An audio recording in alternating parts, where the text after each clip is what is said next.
What does it take to repair the Great Wall of China?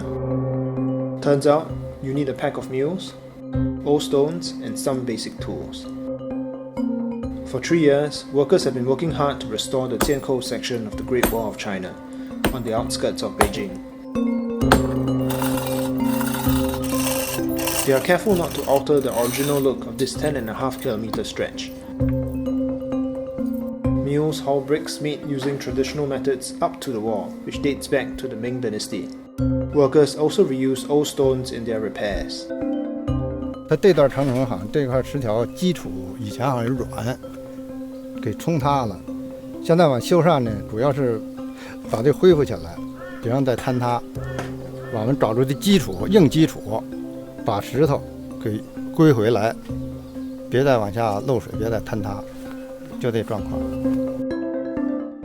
Workers keep the repairs to a minimum after recent restoration projects were criticized for being excessive.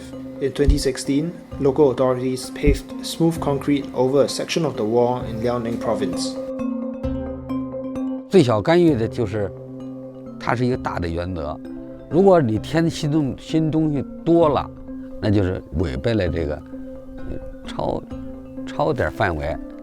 所以说咱们这次修缮呢，就是说把这个把新料的这个添加部分控制在5%之内了，极小了，它就不会造成过度修缮的问题。